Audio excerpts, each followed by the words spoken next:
হতে হবে নির্বাচন, গণতন্ত্রের জন্য আবারও রক্ত দেওয়ার হুঁশিয়ারি বিএনপির। কোনো হুমকিতে ভয় পায় না জামায়াত, ভোট ডাকাতি ঠেকানোর আহ্বান আমিরের। একীভূত হচ্ছে না এনসিপি ও গণ অধিকার পরিষদ। দলের নাম, নেতৃত্ব ও সাংগঠনিক কাঠামো নিয়ে মতবিরোধী কারণ। নির্বাচনে জোট গঠনের সম্ভাবনা প্রশ্নেও বিপরীত মেরুতে দল দুটি। ইসরায়েলের কারাগার থেকে মুক্ত হয়ে ইস্তাম্বুল হয়ে ঢাকায় পৌঁছেছেন আলোকচিত্রী শহীদুল আলম। ফিলিস্তিন মুক্ত না হওয়া পর্যন্ত সংগ্রাম চালিয়ে যাওয়ার প্রত্যয়। অনাকাঙ্ক্ষিত পরিস্থিতি এড়াতে চট্টগ্রাম বিমানবন্দরে কড়া নিরাপত্তা। সন্দেহজনক যাত্রীদের উপর নজরদারি জোরদার। সমুদ্র বন্দর এলাকায় মিছিল সমাবেশ নিষিদ্ধ। 11টা থেকে 12টা পর্যন্ত একরকম গুলি চলেছিল। হালকা গোলাগুলির বইয়ের হারে দানতে সাইকেল না যায়। মিয়ানমারে গোলাগুলির শব্দে উখিয়া টেকনাফে আতঙ্ক। কেঁপে উঠছে ঘুমধুম সীমান্ত। নিরাপত্তার কারণে কৃষিকাজে যাচ্ছে না অনেকে। নিরাপত্তা হুমকি নেই বলছে বিজিবি।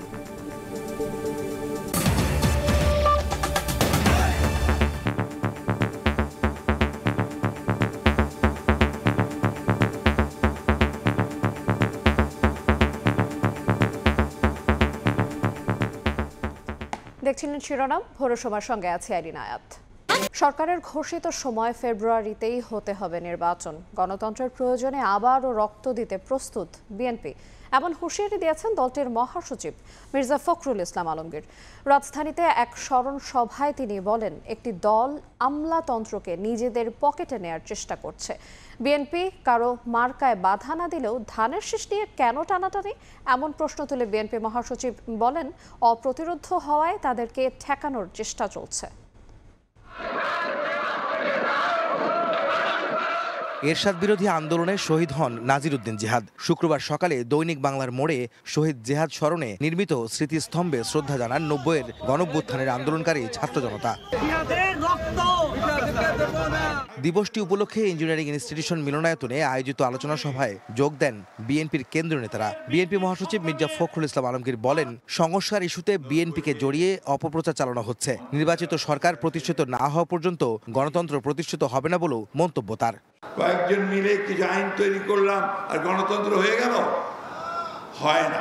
যতক্ষণ পর্যন্ত না নির্বাচনের মধ্য দিয়ে আমরা একটা নির্বাচিত সরকার গঠন করতে পারবো, ততক্ষণ পর্যন্ত আমরা গণতন্ত্রে ফিরে যেতে পারবো না। গণতন্ত্র আমরা এনেছি, সংস্কার আমরা এনেছি, এই গণতন্ত্রকে প্রতিষ্ঠিত করব আমরাই, এবং এর জন্য প্রয়োজন হলে আবারও বুকের রক্ত দিয়ে আমরা গণতন্ত্রকে রক্ষা করব। এনসিপির শাপলা প্রতীক ইস্যুতে ধানের শীষকে জড়িয়ে দলটির নেতাদের বক্তব্যের সমালোচনা করেন মির্জা ফখরুল। ব্যক্তি বা দল তারা ধমক দিচ্ছেন, হুমকি দিচ্ছেন যে অমুক মার্কা না দিলে আমরা নির্বাচনে যাব না, বা অমুকের মার্কা থাকতে পারবে না। ভাই, আমরা তো তোমাদের মার্কাতে বাধা দেইনি, তাহলে অযথা বিএনপির ধানের শীষকে নিয়ে টানাটানি কেন? টানাটানি এই জন্যে যে ধানের শীষ অপ্রতিরোধ।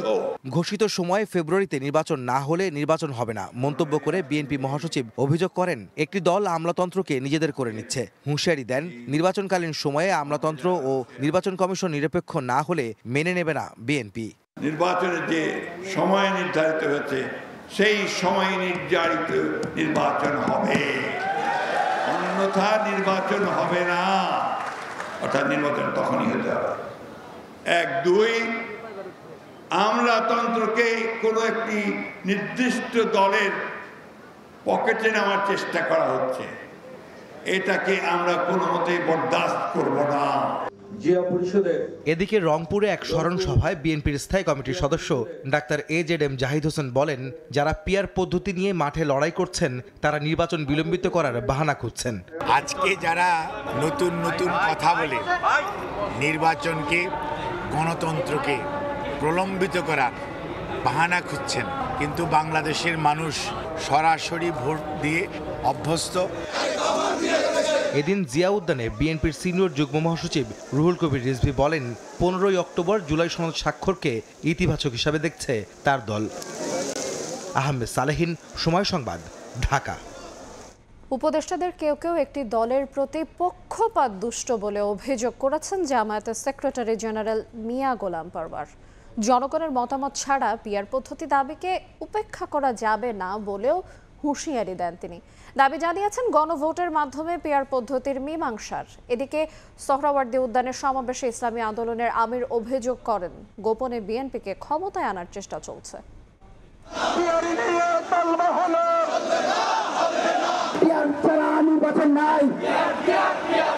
স্লোগান মিছিলে উত্তাল রাজপথ। পিআর পদ্ধতিতে নির্বাচন সহ বিভিন্ন দাবিতে আবারও মাঠে জামায়াত সহ ইসলামী দলগুলো।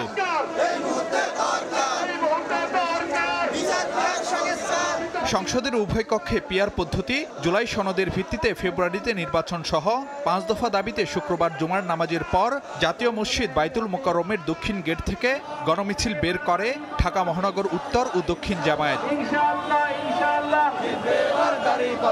এর আগে বাইতুল মোকাররমের দক্ষিণ গেটে সংক্ষিপ্ত সমাবেশে জামায়াতের সেক্রেটারি জেনারেল বলেন, পিআর পদ্ধতিতে নির্বাচনের দাবির মীমাংসা করতে হবে গণভোটের মাধ্যমে। জনগণ যদি পিআরের পক্ষে মত দেয়, সকল দলকে সেটা মানতে হবে।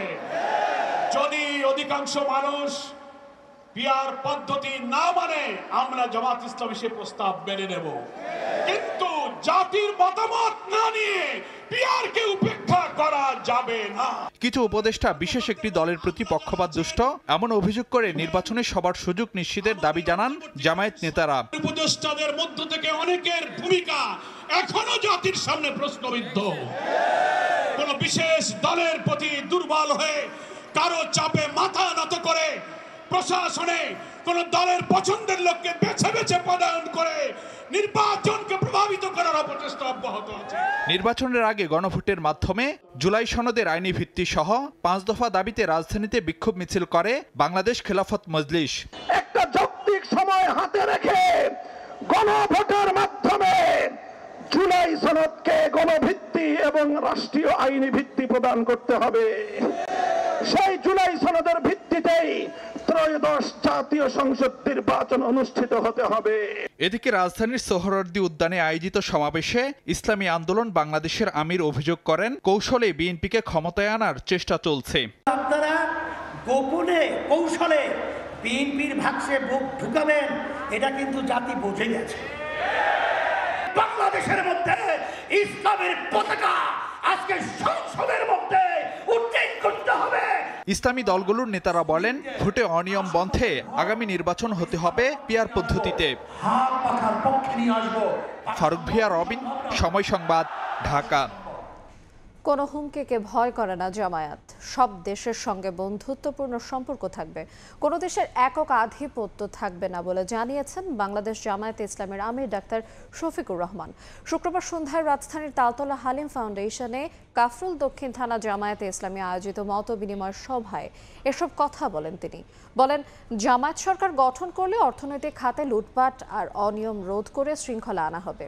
কেউ কোনো চাঁদাবাজির সুযোগ পাবে না। এছাড়া নির্বাচন সুষ্ঠু হওয়ার ক্ষেত্রে কেউ বাধা দিলে তাকে শক্ত হাতে প্রতিহত করা হবে বলেও জানান জামায়াতের আমির ডাক্তার শফিকুর রহমান। এই ভোটের সেন্টারগুলা শক্তভাবে গার্ড দিতে হবে। আমরা চাই ভোটটা নিরপেক্ষ হোক, সুষ্ঠু হোক। সেই ভোটে যেই পাশ করবে আমরা তাকে অভিনন্দন জানাবো। কিন্তু আমরা 3 বার ভোট দিতে পারি নাই, এবার 4র্থবার কেউ যদি আমাদের ভোট ডাকাতি করতে আসে, আমাদেরকে তৈরি থাকতে হবে ডাকাতের হাত ভেঙে দেওয়া, যেন দুঃসাহস না করে আমার ভোটে হাত দেওয়া। ফেব্রুয়ারিতে জাতীয় নির্বাচন নিয়ে কোনো সংশয় নেই জানিয়ে প্রধান উপদেষ্টার প্রেস সচিব শফিকুল আলম বলেছেন, এবারের নির্বাচন হবে ইতিহাসের সেরা ভোট। শুক্রবার বিকালে ময়মনসিংহ প্রেস ক্লাব মতবিনিময় সভায় তিনি বলেন, মানুষের মাঝে নির্বাচনী আমেজ বইতে শুরু করেছে।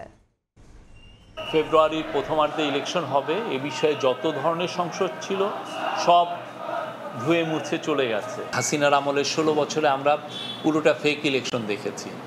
আমরা সেই জায়গা থেকে সরে এসে কিভাবে সুন্দর ইলেকশন হয় এবং বাংলাদেশের ইতিহাসে আমরা মনে করি একটা অন্যতম বেস্ট ইলেকশন হবে। কয়েক দফা আলোচনা হলেও শেষ পর্যন্ত ভেস্তে যাচ্ছে গণ অধিকার পরিষদ ও জাতীয় নাগরিক পার্টি এনসিপির একীভূত হওয়ার প্রক্রিয়া। গণ অধিকার পরিষদের সাধারণ সম্পাদক রাশেদ খানের অভিযোগ, এনসিপির কয়েক নেতার নেতিবাচক অবস্থানের কারণেই থমকে গেছে আলোচনা। যদিও এখনও বিস্তারিত মন্তব্যের সময় আসেনি উল্লেখ করে এনসিপির সদস্য সচিব আখতার হোসেন বলেন, দুই দলের একীভূত হওয়ার বিষয়ে এনসিপিতে ইতিবাচক ও নেতিবাচক দুই ধরনের বক্তব্যই আছে। ফারুক ভূঁইয়া রবিনের রিপোর্ট। সাম্প্রতিক সময়ে রাজনৈতিক অঙ্গনে জোরালো গুঞ্জন ছিল একই ছাতায় আসতে পারে তরুণদের দুই রাজনৈতিক দল গণ অধিকার পরিষদ ও জাতীয় নাগরিক পার্টি এনসিপি। যে দল দুটির শীর্ষ নেতারা 2018 সালের কোটা সংস্কার আন্দোলন থেকে শুরু করে বিভিন্ন রাজনৈতিক ইস্যুতে লড়েছিলেন একই প্ল্যাটফর্মে একই সঙ্গে। তবে বেশ কয়েক দফা আলোচনা চললেও পুরনো সতীর্থদের একই দলে ফেরার সম্ভাবনা এখন ক্ষীণ বলেই ইঙ্গিত দিচ্ছেন দল দুটির নেতারা। মূলত দলের নাম, নেতৃত্ব ও সাংগঠনিক কাঠামো সহ মৌলিক কিছু ইস্যুতে মতবিরোধের কারণে মুখ থুবড়ে পড়ে গণ অধিকার পরিষদ ও এনসিপির একীভূত হওয়ার প্রক্রিয়া। এনসিপির কয়েকজন নেতৃবৃন্দের বক্তব্যের কারণে এখন এটা থমকে গেছে। আমি জানি না আসলে আদৌ হবে কিনা, বাট আমরা বসবো। তাদের কয়েকজন নেতৃবৃন্দ তারা যে হীনমন্যতার মধ্যে রয়েছে, মূলত নিজেদের নেতাগিরি টিকিয়ে রাখার জন্য তারা মনে করছে যে এই দুটা দল এক হয়ে গেলে নেতৃত্বের সুষম বন্টন হবে। এই হীনমন্যতা জায়গা থেকে এনসিপির কয়েকজন নেতৃবৃন্দ তারা এখন এই একটা ইতিবাচক প্রক্রিয়া, এটাকে তারা ধ্বংস করার জন্য নানান ধরনের নেতিবাচক মন্তব্য তারা দিচ্ছে। এমনকি গণমাধ্যমের সামনে গণ অধিকার পরিষদকে নিয়ে নানান ধরনের নিষেধাজ্ঞা করেছে। এই যে মিথ্যাচার করে গণ অধিকার পরিষদকে নিয়ে নানান ধরনের মন্তব্য করা, এটা আমাদের কাছে অত্যন্ত খারাপ লেগেছে। গণ অধিকার পরিষদ এনসিপিতে যোগদান করবে কি করবে না, এটা নিয়ে আমাদের পার্টির ফোরামে আমরা অনেক ধরনের কথা বলেছি। এখানে যেমন ইতিবাচক দিকও ছিল, নেতিবাচক অনেকগুলো বিষয় নিয়েও কথা হয়েছে।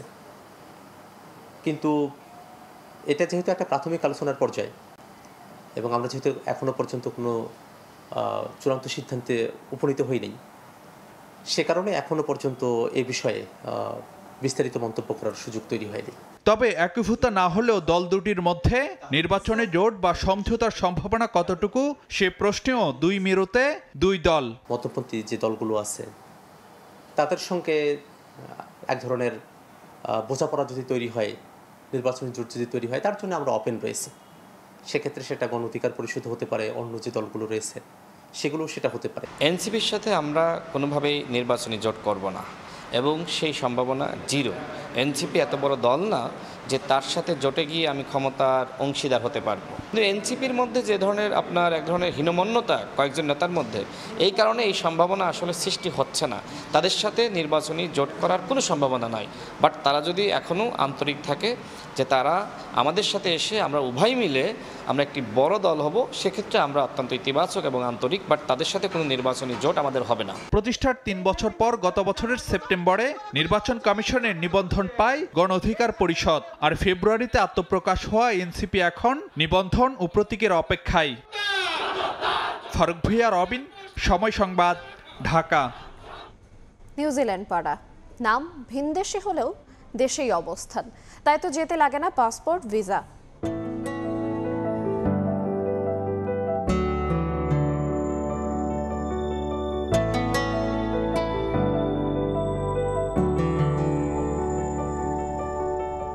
বর্ষায় খাগড়াছড়ি নিউজিল্যান্ড পাড়ার সড়ক থেকেই দেখা মেলে পাহাড়ের ওপর দিয়ে ভেসে চলা মেঘের ভেলা। উপভোগ করা যায় সূর্যোদয়, সূর্যাস্ত। এই নিয়ে সংবাদের শেষাংশে থাকছে প্রতিবেদন। যতক্ষণ পর্যন্ত ফিলিস্তিন মুক্ত হবে না, ততক্ষণ পর্যন্ত সংগ্রাম চালিয়ে যাওয়ার প্রত্যয় জানিয়েছেন আলোকচিত্রী ও মানবাধিকার কর্মী শহীদুল আলম। ইসরায়েলের কারাগার থেকে মুক্ত হয়ে তুরস্কের ইস্তাম্বুল হয়ে শনিবার ভোর 4:55 ঢাকায় পৌঁছান তিনি। এ সময় শহীদুল আলমকে ফুলেল শুভেচ্ছা জানান তার অনুরাগীরা। তাৎক্ষণিক প্রতিক্রিয়ায় তিনি জানান, তাকে আটকের পর বাংলাদেশি পাসপোর্ট দেখে ইসরায়েলি বাহিনী ক্ষিপ্ত হয়ে তার পাসপোর্ট মাটিতে ছুঁড়ে ফেলে দেয়। এই ব্যাপারটিতে মর্মাহত হয়েছেন জানিয়ে এর উপযুক্ত বিচার দাবি করেন শহীদুল আলম। পরিবারের সদস্যরা তাকে সুস্থভাবে ফেরত পেয়ে উচ্ছ্বাস প্রকাশ করেন। গাজায় ইসরায়েলের আরোপ করা অবরোধ ভাঙতে সমুদ্রপথে যাত্রা করা গ্লোবাল সুমুদ মিডিয়া ফ্লোটিলায় অংশ নেন শহীদুল আলম।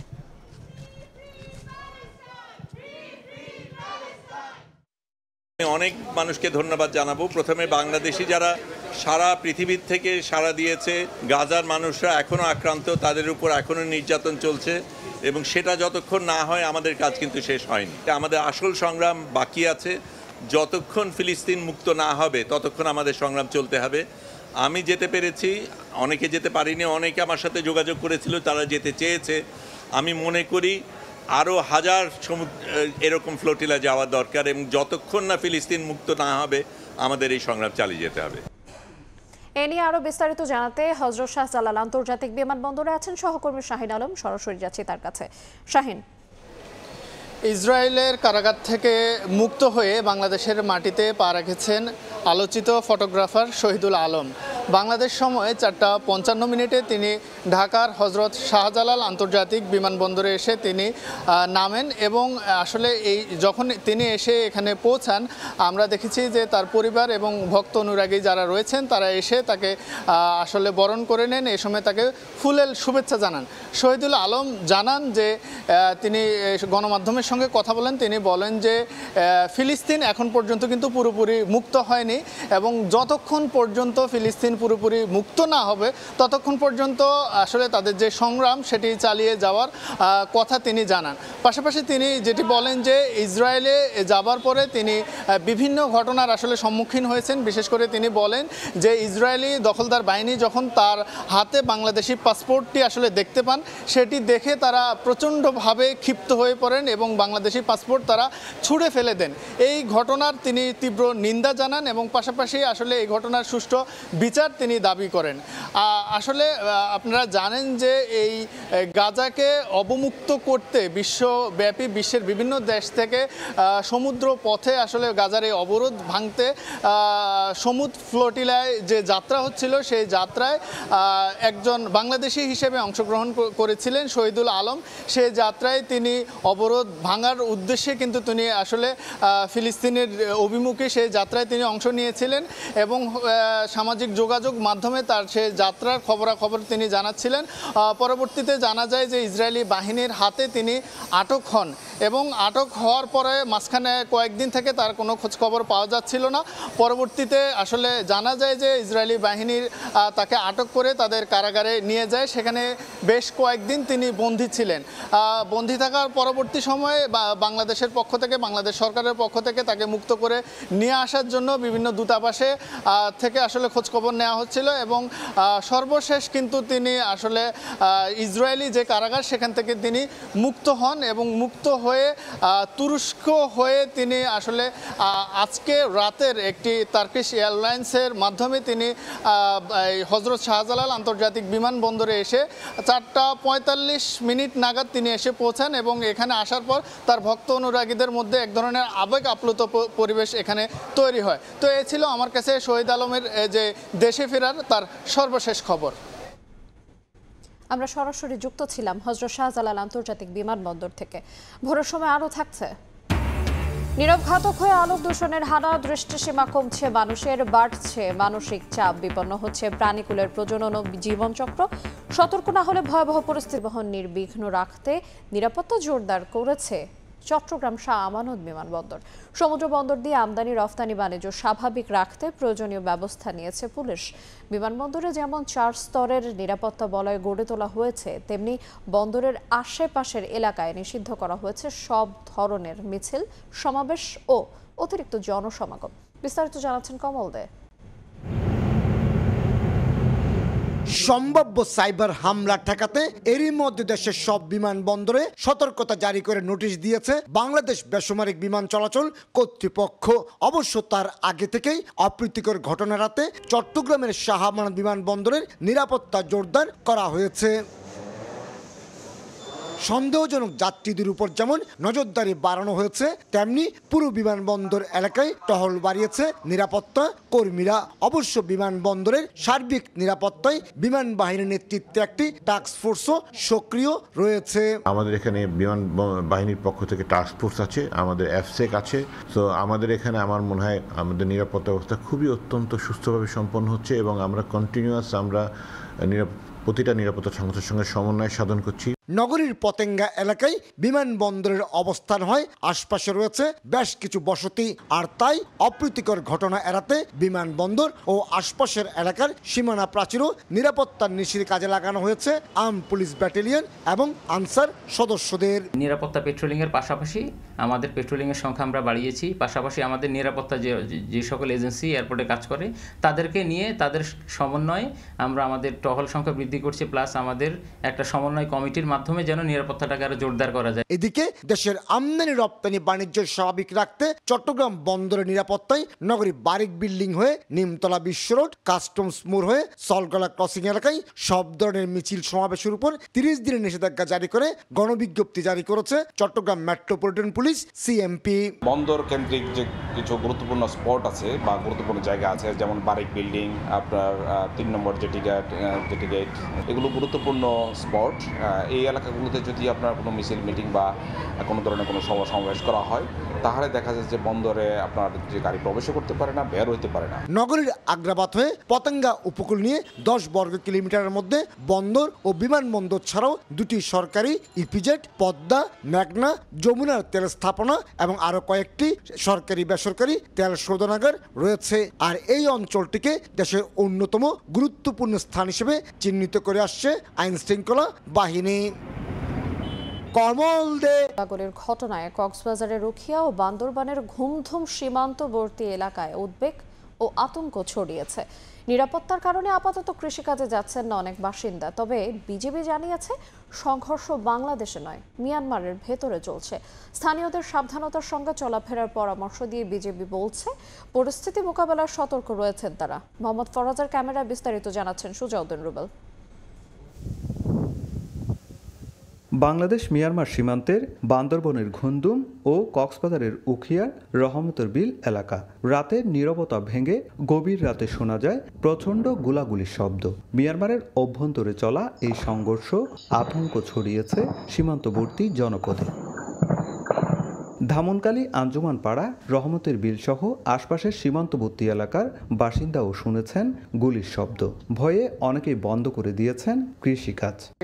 11টা বাজে, 11টা হতে 12টা পর্যন্ত একরকম গুলি চলেছিল। বান্দরবনের ঘুমদুম সীমান্তেও মিয়ানমারের ভেতরের গোলাগুলির আওয়াজ ভেসে আসে। ওপারে সংঘর্ষ হলে এপারের নিরাপত্তাও হুমকির মুখে পড়তে পারে বলে আশঙ্কা স্থানীয়দের। মিয়ানমারের সীমান্তে যেহেতু আমাদেরই বসবাস, এটা তো স্বাভাবিক হবেই। গত বছরেই কিন্তু এই সেম একটা অবস্থা তৈরি হয়েছিল আমাদের এলাকায়, এবং ইনসিডেন্টলি একটা মানুষ মারাও গিয়েছিল। ধান ক্ষেত মাঝে তো এই অবস্থা অনেকে যায় না পারে, এবং বাধা দেবে অবস্থা যাইতে হারিয়ে যায়, তো গুলি চালাচলি আজ একই মানুষ যাই পারিব না পারিব। হালকা গোলাগুলির বইয়ের হারে গুদা না যায়, দানও সাইকে না যায়। সীমান্তবর্তী বাসিন্দাদের আতঙ্ক দূর করতে সচেতনতা বৃদ্ধি ও সতর্কতা অবলম্বনের উদ্যোগ নেওয়া হয়েছে বলে জানিয়েছেন স্থানীয় জনপ্রতিনিধিরা। আমরা সীমান্তর বাসিন্দাদেরকে গত রাত্রি থেকে সতর্ক করতেছি, এখনও সতর্ক করতেছি, যে কোনো মুহূর্তে তারা আবার দাঙ্গা করতে পারে, যে কোনোভাবে আমাদের সতর্ক থাকতে হবে। তবে বিজিবি বলছে সংঘর্ষ পুরোপুরি মিয়ানমারের অভ্যন্তরে, বাংলাদেশ সীমান্তে এখনো কোনো নিরাপত্তা হুমকি নেই। আমাদের সীমান্তবর্তী এলাকায় বিভিন্ন সময়ে মায়ানমারের অভ্যন্তরে সংঘর্ষ ঘটে, যা বাংলাদেশের ভেতরে নয়। এই ধরনের পরিস্থিতি মোকাবেলায় বিজিবি সর্বদা প্রস্তুত এবং সতর্কভাবে দায়িত্ব পালন করে আসছে। বাংলাদেশ মিয়ানমার প্রায় 271 কিলোমিটার সীমান্ত জুড়ে টহল ও নজরদারি জোরদার করেছে বিজিবি। সুজাউদ্দিন রুবেল, সময় সংবাদ, কক্সবাজার। প্রতিনিয়ত নগরবাসীর দৃষ্টি সীমানা থেকে হারিয়ে যাচ্ছে রাতের উজ্জ্বল তারা। আলোয় ভরা বিলবোর্ড, ঝকঝকে ল্যাম্পপোস্ট, ভবনের জানালা গলে বের হচ্ছে উজ্জ্বল আলো। শুধু প্রাণ প্রকৃতিই না, শহরকেও যেন করে তুলেছে ক্লান্ত ও নিদ্রাহীন। ফলে নগরে তৈরি হচ্ছে অদৃশ্য এক দূষণ, যার নাম আলোক দূষণ বা লাইট পলিউশন। শাহিনুর রহমান শাহিন ও মোহাম্মদ আশরাফুল ইসলামের ক্যামেরায় বিস্তারিত জানাচ্ছেন তাসনিয়া নিশাত মিম।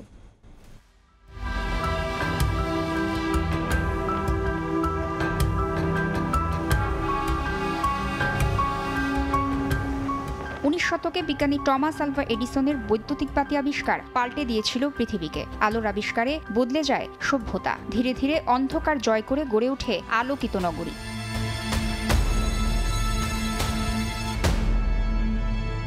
আলোর এই জয়যাত্রা একবিংশ শতাব্দীকে দাঁড় করিয়েছে প্রশ্নের মুখে। যে আলো সভ্যতার বন্ধু, তার অতিরিক্ত ব্যবহার আজ ধরা দিয়েছে দূষণ রূপে। নগরবাসীদের অনেকেই জানেন না আলোক দূষণ নামে এক দূষণের অস্তিত্ব রয়েছে। পৃথিবীর আকাশ থেকে হারিয়ে যাচ্ছে তারা, ভেঙে যাচ্ছে প্রাণ প্রকৃতির স্বাভাবিক ছন্দ, অদৃশ্য এক শত্রুর মতো আঘাত হানছে মানুষের শরীর ও মনের ওপর। গ্রাম থেকে আকাশ দেখি তাহলে প্রায় 1000 তারা দেখা যায়, কিন্তু ঢাকা থেকে তাকালে দেখা যায় যে 10টার মতো, এর বেশি দেখা যায় না। তো অ্যাস্ট্রোনমিতে স্পেসিফিক্যালি সমস্যা সবচেয়ে বেশি, কারণ অ্যাস্ট্রোনমারদেরকে আকাশের অনেক অন্ধকার বা বলা যায় যে অনেক ক্ষীণ অবজেক্ট দেখতে হয়। আলো যেখানেই জ্বালানো হোক সেটা চারদিকে ছড়া যাচ্ছে এবং সেটা আকাশ পর্যন্ত গিয়ে পুরো আকাশের যেসব ধূলিকণা এবং মেঘ এই সব কিছু থেকে প্রতিফলিত হয় এবং আবার বিচ্ছুরিত হয়, স্ক্যাটারিং এবং রিফ্লেকশন।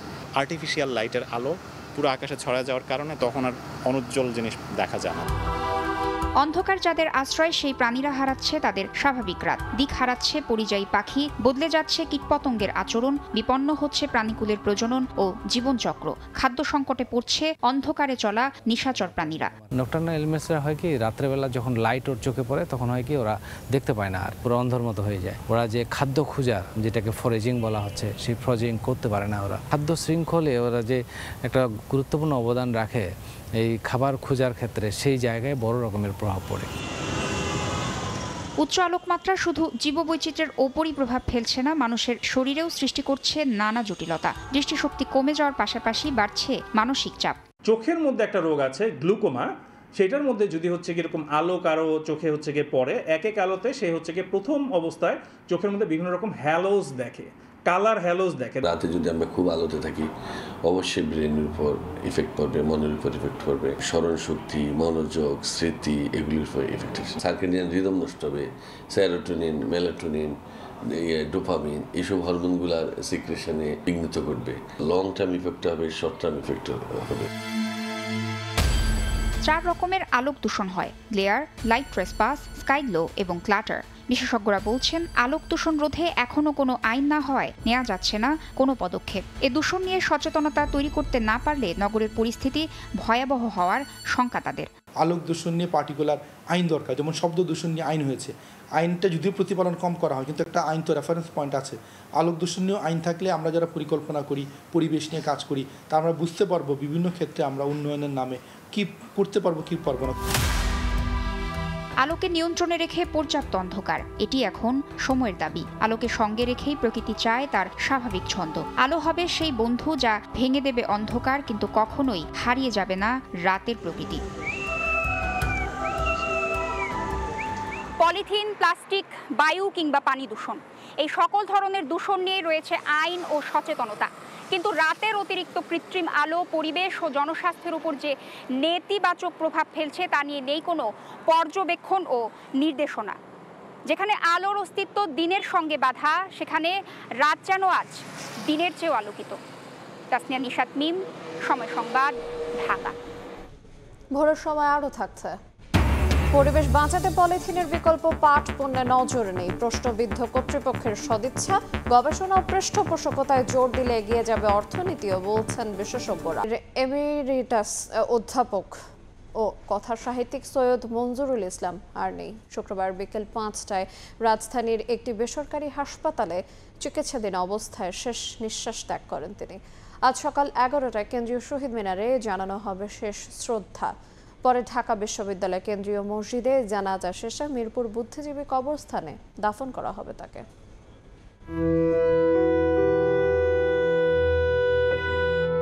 সৈয়দ মঞ্জুরুল ইসলাম, যার রয়েছে বহু পরিচয়, কথাসাহিত্যিক, প্রাবন্ধিক ও চিত্র সমালোচক, এই অধ্যাপকের হাত ধরেই বাংলাদেশের উত্তরাধুনিক লেখার ধারার প্রচলন শুরু হয়। দীর্ঘদিন ধরে শিক্ষকতা করে গেছেন ঢাকা বিশ্ববিদ্যালয়ের ইংরেজি বিভাগে। এমিরেটস অধ্যাপক হিসেবে অবসর নিয়ে পরবর্তীতে শিক্ষক হিসেবে নিযুক্ত ছিলেন ইউল্যাব বিশ্ববিদ্যালয়। মৃত্যুর আগ পর্যন্ত তিনি ছিলেন কর্মচঞ্চল।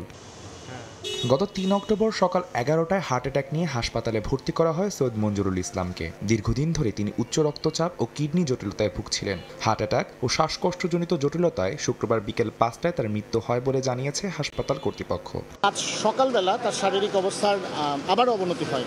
অবনতি হলে আমরা তাকে আবারও লাইফ সাপোর্টে নিতে বাধ্য হই এবং তারপরে আজকে বিকেল 5টার সময় heart attack, heart failure kidney জটিলতা এবং শ্বাস প্রশ্বাসজনিত জটিলতার কারণে উনি বিকেল 5টায় শেষ নিঃশ্বাস ত্যাগ করেন। অসংখ্য শিক্ষার্থী অনুরাগী তৈরি করে গেছেন সৈয়দ মঞ্জুরুল ইসলাম। শুভাকাঙ্ক্ষীরা বলছেন তার মৃত্যুতে জাতি হারালো মূল্যবান সম্পদ। শনিবার সকাল 11টায় কেন্দ্রীয় শহীদ মিনারে জানানো হবে শেষ শ্রদ্ধা। পরে ঢাকা বিশ্ববিদ্যালয়ের কেন্দ্রীয় মসজিদে জানাজা শেষে মিরপুর বুদ্ধিজীবী কবরস্থানে তাকে দাফন করা হবে বলে জানিয়েছেন স্বজনেরা। বাংলা সাহিত্যে অসামান্য অবদানের স্বীকৃতিস্বরূপ 1996 সালে বাংলা একাডেমি সাহিত্য পুরস্কার এবং 2018 সালে 21 পদক পান সৈয়দ মঞ্জুরুল ইসলাম। আদনান তুর্য, সময় সংবাদ, ঢাকা। পাটকে সামনে আনা হলেও বাস্তবতা ঠিক উল্টো। দিনে দিনে হতাশ হয়ে পড়ছেন পাট চাষিরা। বছরের পর বছর ধরে বন্ধ থাকা রাষ্ট্রায়ত্ত পাটকল আর গবেষণায় স্থবিরতা প্রশ্নবিদ্ধ করছে কর্তৃপক্ষের সদিচ্ছাকে। সমন্বিত পরিকল্পনার অভাবে সোনালী আঁশের সম্ভাবনা কি কেবল কাগজ কলমে সীমাবদ্ধ থাকছে? বিস্তারিত জানবো আলামিন তুষারের রিপোর্টে। যশোরের ফিরোজ হাসান আর তার ভাই পাটের সঙ্গে জড়িত বহু বছর ধরে দেখেছেন সোনালী সময়ও। যদিও আগের চেয়ে পাট চাষ কমিয়ে দিতে বাধ্য হয়েছেন তারা। তবে যখন পরিবেশ বাঁচাতে পলিথিনের ব্যবহার কমিয়ে পাটজাত পণ্যকে সামনে আনার কথা হলো, তখন তার মতোই আরো অনেক পাট চাষি নতুন করে স্বপ্ন দেখেন। পাটের দাম পায় না বিধায় মানুষ পাট করে না, অন্য কিছু করে। তখন ওই পলিথিনটা বাজারে বেশি ছড়ায়, পাটের দাম বেশি। পাটের ব্যাগ যদি আমরা 5 টাকা একটা ব্যাগ কিনতে পারি, তাহলে তো আমরা 10 টাকা দিয়ে পলিথিন কিনবো না। পলিথিন দেশে যে অবস্থা হয়েছে তাতে তো পরিবেশ নষ্ট হয়ে যাচ্ছে। কারণ পাট দিয়ে যদি পলিথিনের চাহিদা মেটানো যায় তাহলে আমাদের জন্য উপকার, পরিবেশের জন্য উপকার। কিন্তু বাস্তবতায় কেবলই একরাশ নিরাশা। তাদের দাবি, দাম পেলেও সরকারি পৃষ্ঠপোষকতার অভাবে চাহিদা বাড়ছে না এই পণ্যের। তাতে দিন যত গড়াচ্ছে ততই আগ্রহ হারাচ্ছেন অনেকে। এতে পলিথিন উৎপাদন বন্ধ করে এর বিকল্প আনার ব্যাপারে দায়িত্বশীলদের কাজ নিয়ে প্রশ্ন তুলছেন কেউ কেউ। যদি মিল কারখানা চালু থাকতো পাটের দাম আরো বাড়তো। পলিথিন উঠাই দিলে পাটের বাজার ভালো হবে, এইটা করলেই সবচেয়ে ভালো। যারা এর মানে আছে পরিচালক আছে, তারাই একটু সতর্ক হলে ভালো হয়। এদিকে পলিথিনের বিপরীতে পাটের ব্যাগকে সহজলভ্য করার কথা বলা হচ্ছে। অন্যদিকে বছরের পর বছর ধরে রাষ্ট্রায়ত্ত পাটকলগুলো পড়ে আছে। এ ব্যাপারে কোনোভাবেই ক্যামেরায় কথা বলতে রাজি নন পাটকল কর্পোরেশনের চেয়ারম্যান। যদিও জনসংযোগ কর্মকর্তা লিখিতভাবে জানালেন, কর্পোরেশনের আওতায় থাকা 25টি পাটকলের 13টি চালু করতে এরই মধ্যে ইজারা দেওয়া হয়েছে। পর্যায়ক্রমে কাজ চলছে বাকিগুলোরও। সরকারি ব্যবস্থাপনায় পরিচালিত সবগুলো পাটকল এখন বন্ধ। যেগুলো উৎপাদন হচ্ছে সবগুলো যাচ্ছে বেসরকারি পাটকলগুলোতে। সেই জায়গা থেকে যেখানে বারবার বলা হচ্ছে যে পলিথিনের বিরুদ্ধে গিয়ে পাটের তৈরি ব্যাগ ব্যবহার করা হবে, সেই জায়গা থেকে এই যে কথা আমি বললাম তা কি আদৌ যুক্তিযুক্ত? পাট গবেষণা ইনস্টিটিউট এখাতে প্রযুক্তি সম্প্রসারণ, আঁশের গুণগত মান উন্নয়নে কাজ করে। তবে নানা অনিয়ম, গবেষণায় বাজেট সীমাবদ্ধতা আর নতুন প্রযুক্তি বাণিজ্যিকীকরণের অনীহা পিছিয়ে দিচ্ছে বৈজ্ঞানিক অগ্রগতি। 20 থেকে 25 টাকার ব্যাগ কিনবে না লোকজন, তাহলে কিছু সাবসিডি দিয়ে এটাকে মনে হয় প্রমোট করা যায়। আমরা এখনো ট্রায়াল অ্যান্ড এরর বেসিসে কাজ করছি। অনেক পুরাতন যন্ত্র, সেই যন্ত্রপাতির আধুনিকায়ন খুব জরুরি ছিল। এই আধুনিকায়ন হলে আমরা আমাদের এই ফ্যাসিলিটিসটা পেয়ে যাব এবং আমরা আধুনিক কাজগুলি করতে পারব। কৃষি অর্থনীতিবিদরা বলছেন, পাটকে ব্যবহার করে পলিথিনের বিকল্প হিসেবে অন্য কোনো পণ্য আনার সক্ষমতা অর্জন করতে পারলে সেটাও দেশের অর্থনীতিকে এগিয়ে নিয়ে যাবে কয়েক ধাপ। তবে এর জন্য জোর দিতে হবে গবেষণা আর পৃষ্ঠপোষকতায়। পাটের ব্যাগ তৈরির ক্ষেত্রে বিনিয়োগ বাড়াতে হবে এবং সেই সঙ্গে আমাদের সায়েন্টিস্ট যারা আছে তাদেরকে উৎসাহিত করতে হবে। সেটা যদি করতে হয় তাহলে অবশ্যই পাট গবেষণার উপর গুরুত্ব দিতে হবে এবং পাট ডাইভার্সিফিকেশনের নিয়ে যারা কাজ করে তাদেরকে উৎসাহিত করতে হবে। কেবল আইন করে পলিথিন ব্যবহার বন্ধ করা যাবে না, তার প্রমাণ বাংলাদেশ নিজেই। পরিবেশ রক্ষায় পাটকে সামনে আনতে তাই বৈশ্বিক আগ্রহ বাড়ানোর ক্ষেত্রেও সোনালী আঁশের দেশ বাংলাদেশকেই কাজ করতে হবে বলে মনে করছেন সংশ্লিষ্টরা। আল আমিন তুষার, সময় সংবাদ, ঢাকা। 11 জন বিশেষজ্ঞ চিকিৎসকের পদ থাকলেও নেই একজনও। মেডিকেল অফিসার, নার্স, টেকনিশিয়ান সহ অন্যান্য পদেও জনবল সংকট। এতে কাঙ্ক্ষিত সেবা পাচ্ছেন না লক্ষ্মীপুরের কমলনগর উপজেলা স্বাস্থ্য কমপ্লেক্সে আসা রোগীরা। তবে লোকবল সহ অন্যান্য সংকট সমাধানের চেষ্টা চলছে জানায় হাসপাতাল কর্তৃপক্ষ। মাজহারুল আনোয়ার টিপুর রিপোর্ট। দীর্ঘ লাইনে ঘন্টার পর ঘন্টা অপেক্ষা, সময়মতো চিকিৎসক না আসায় সেবা নিতে এসে বিড়ম্বনায় রোগীরা। প্রায় নিত্যদিনের এমন ভোগান্তি লক্ষ্মীপুরের কমলনগর উপজেলা স্বাস্থ্য কমপ্লেক্সে। 2015 সালে হাসপাতালটি 31 শয্যা থেকে 50 শয্যায় উন্নীত করা হয়। 11 জন বিশেষজ্ঞ চিকিৎসকের পদ থাকলেও বর্তমানে নেই একজনও। 12 জন মেডিকেল অফিসারের বিপরীতে আছেন মাত্র 5 জন। এছাড়া 4 জন মিডওয়াইফ পদের সবই শূন্য। সবসময় 100+ রোগী ভর্তি থাকে, যেই কারণে আমরা আমাদের রোগীদেরকে কাঙ্ক্ষিত সেবা দিতে পারি না। আমাদের ডাক্তার কম, আমাদের নার্সও সংকট ছিল। 30 তারিখ আমাদের 21 জন নার্স যোগদান করছে। রোগীদের অভিযোগ, অনেক চিকিৎসক বেসরকারি ক্লিনিক ও হাসপাতালের চেম্বার নিয়ে ব্যস্ত থাকায় নিয়মিত আসেন না হাসপাতালে। এছাড়া টিকিট কাউন্টারে নেওয়া হচ্ছে বাড়তি টাকা। টাকা না দিলে মেলে না কাঙ্ক্ষিত ঔষধও। হাসপাতালে এক্সরে মেশিন থাকলেও টেকনিশিয়ানের অভাবে বন্ধ। সরকার আমাদেরকে জন্য দেয় বিনামূল্য ওষুধ, তাদেরকে 50 টাকা দিলে তারা ওষুধ দিবে না, ওষুধ দেয় না। সব ডাক্তারের চেম্বার আছে, এখানে নামদারি কতক্ষণ বসে আর কি। বৃহস্পতিবার একবার আসছি, ডাক্তার পাইনি, এখন আজকেও আসছি। কোনো ডাক্তারে আসে না, মানুষ উদ্যমিছে এখানে শুয়ে থাকি, কোনো লাভ আছে না। যথাযথ চিকিৎসা সেবা না দেওয়ার পেছনে জনবল সংকটকেই দায়ী করছে হাসপাতাল কর্তৃপক্ষ। তবে এই ব্যাপারে পদক্ষেপ নেওয়ার চেষ্টা চলছে বললেন স্বাস্থ্য ও পরিবার পরিকল্পনা কর্মকর্তা। যদি আমরা কনসালটেন্ট যদি সঠিকভাবে প্রদান করা হতো এবং আরও আমরা মেডিকেল অফিসার যদি পদ অনুযায়ী যদি আমরা এখানে যদি পেতাম, তাহলে হয়তোবা আমরা রোগীদেরকে আরও ভালোভাবে স্বাস্থ্যসেবা দিতে সম্মত হতে পারতাম। হাসপাতালটিতে প্রতিদিন প্রায় 500 রোগী চিকিৎসা সেবা নেন। মাজহারুল আনোয়ার টিপু, সময় সংবাদ, লক্ষ্মীপুর। চট্টগ্রামে বাড়ছে চিকুনগুনিয়ার প্রকোপ। আক্রান্তদের মধ্যে 81% বেশি রোগীর জ্বর ছিল। 73% ভুগছেন একাধিক হাড়ের জয়েন্টের তীব্র ব্যথায়। নারী ও মধ্যবয়সীদের উপর সবচেয়ে বেশি প্রভাব ফেলে চিকুনগুনিয়া। জেলার মা ও শিশু মেডিকেল কলেজের গবেষণায় উঠে এসেছে এসব তথ্য। পার্থপ্রতিম বিশ্বাসের রিপোর্ট। চট্টগ্রামে এবছর চিকুনগুনিয়া ভয়াবহ আকার ধারণ করেছে। সম্প্রতি এ রোগ নিয়ে মা ও শিশু হাসপাতাল মেডিকেল কলেজের গবেষণায় উঠে এসেছে আক্রান্তদের মধ্যে অর্ধেকেরও বেশি জ্বরে আক্রান্ত হয়েছেন। বেশিরভাগই তীব্র ব্যথায় কাবু হয়েছেন।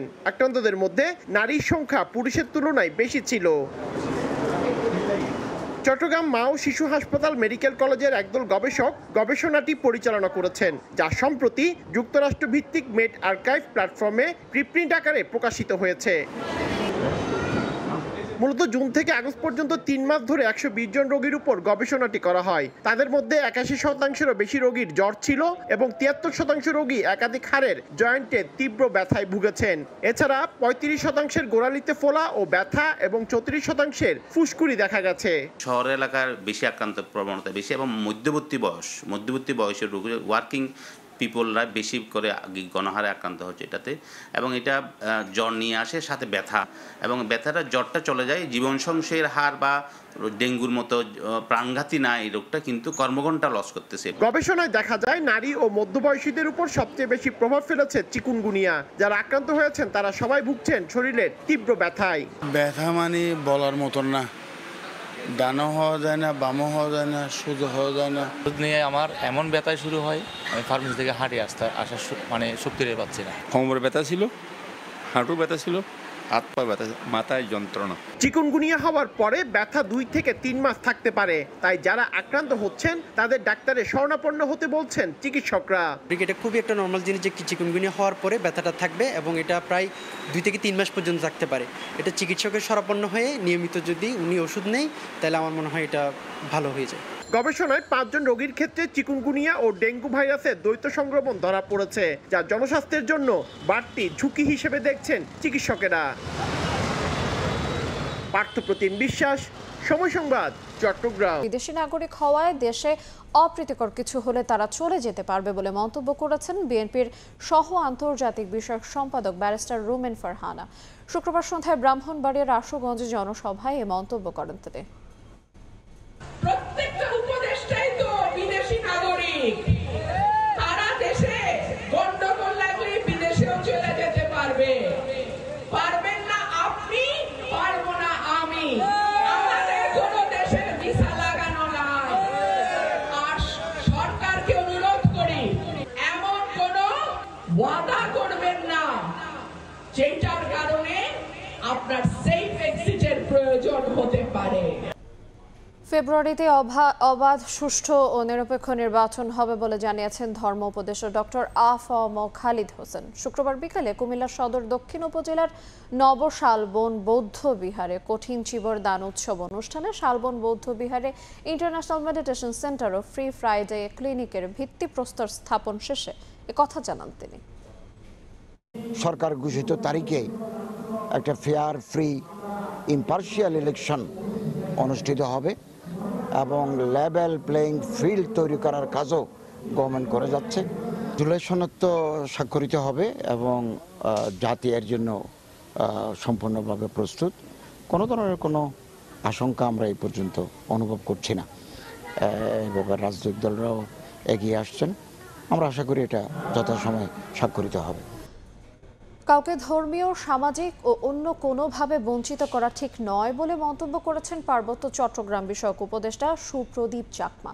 শুক্রবার সন্ধ্যায় রাঙামাটি মিলন বিহারের বৌদ্ধ ধর্মীয় কল্যাণ ট্রাস্টের পৃষ্ঠপোষকতায় প্রথম সম্মিলিত জাতীয় কঠিন চিবর দানের উদ্বোধনী অনুষ্ঠানে কথা বলেন তিনি।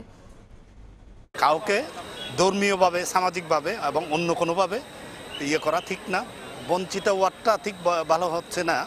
তারপরেও বলি যে এখানে সবাই অংশগ্রহণ করা দরকার। সম্প্রীতির বন্ধনে থাকতে চাই এবং এই সম্প্রীতিটাই আমাদের একমাত্র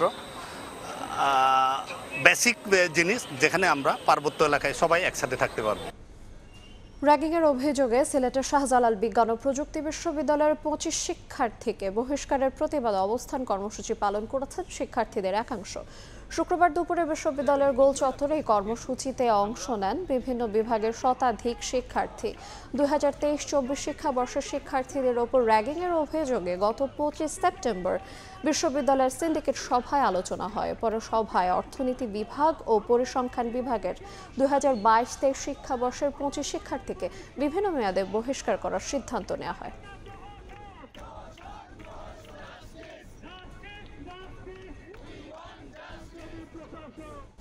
নোয়াখালীর প্রাণকেন্দ্র বলা হয় জেলা শহর মাইজদীকে। প্রতিদিনই এখানে আসা যাওয়া করেন হাজারো মানুষ, কিন্তু এই প্রাণকেন্দ্র এখন পরিণত হয়েছে যানজটের শহরে। ট্রাফিক পুলিশের মতে যানজটের মূল সমস্যা হলো ব্যাটারি চালিত রিক্সা, নম্বরবিহীন সিএনজি চালিত অটোরিকশা ও রাস্তা দখলকারী ফুটপাত ব্যবসায়ী। তবে সিএনজি চালিত অবৈধ অটোরিকশার ব্যাপারে কথা বলতে নারাজ বিআরটিএ। সাইফুল্লাহ কামরুলের তথ্য ও ছবি নিয়ে থাকছে রিপোর্ট। পুরো রাস্তা দখল করে আছে সিএনজি অটোরিকশা আর ব্যাটারির রিকশা। অন্যদিকে পথচারীদের হাঁটার পথ দখলে নিয়েছে ফুটপাতের ব্যবসায়ীরা। নোয়াখালী জেলা শহর মাইজদীর প্রধান সড়ক হাসপাতাল মোড় এলাকার নিত্যদিনের চিত্র এটি। যানজটে আটকে থাকায় সময় মতো কাজে যেতে পারছেন না মানুষ। আধা ঘন্টার পথ যেতে লাগছে 1 ঘন্টা। যানজটের কারণে আমাদের স্কুলের ছেলে মেয়েদের শিডিউল টাইম স্কুলে যা বুঝতে পারে না। এখানে শত শত সিএনজি নাম্বার প্লেটবিহীন, লাইসেন্স নাই সিএনজি প্রতিনিয়ত রাস্তায় চলতেছে। ফুটপাতের দখল বিশেষ করে যানজটের মূল কারণ। একটা রোগী অসুস্থ, হসপিটালে নিতে গেলে ফর্ম দিতে তারা সাইড দিতেছে না। শহরে চলাচল করা সিএনজি অটোরিকশার অনেকগুলোরই নেই লাইসেন্স, কিন্তু এগুলো বন্ধে নানা সীমাবদ্ধতার কথা জানাচ্ছেন ট্রাফিক পুলিশের সদস্যরা। ট্রাফিকের যে জনবল সেটা হলো অনেক আগের যে বরাদ্দকৃত সংখ্যা, সে অনুসারে রাস্তা গাড়ি বেড়ে গেছে, জনসংখ্যা বেড়ে গেছে, ফুটপাত বাড়তেছে। আমাদের এখন আগের সংখ্যা 3 গুণ দরকার এখন জনবল। প্রায় 5000 ব্যাটারি রিকশা এবং 15000 সিএনজি অটোরিকশা চলাচল করে নোয়াখালী শহরে। সময় সংবাদ, নোয়াখালী। ঢাকা চট্টগ্রাম মহাসড়কের কুমিল্লার 1 কিলোমিটার অংশ জুড়ে খানাখন্দে ভরা। এতে যানবাহনের ধীরগতিতে তৈরি হচ্ছে যানজট। চালকরা বলছেন বেহাল সড়কের কারণে গন্তব্যে পৌঁছাতে দেরির পাশাপাশি বিকল হচ্ছে গাড়ির যন্ত্রাংশ। সড়ক ও জনপথ বিভাগ বলছে স্থায়ী সমাধানের জন্য টেন্ডার প্রক্রিয়া সম্পন্ন হয়েছে। বাহার রায়হানের তথ্য ও ছবিতে রিপোর্ট। খানাখন্দে ভরা সড়কে যানবাহনের ধীরগতি, বৃষ্টি হলে ভোগান্তি বাড়ে চরমে।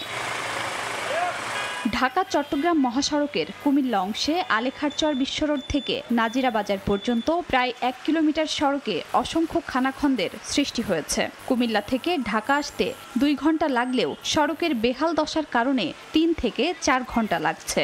পরিবহন চালকরা বলছেন, যানজটের পাশাপাশি সড়কের খারাপ অবস্থায় প্রতিনিয়ত বিকল হচ্ছে গাড়ির যন্ত্রাংশ।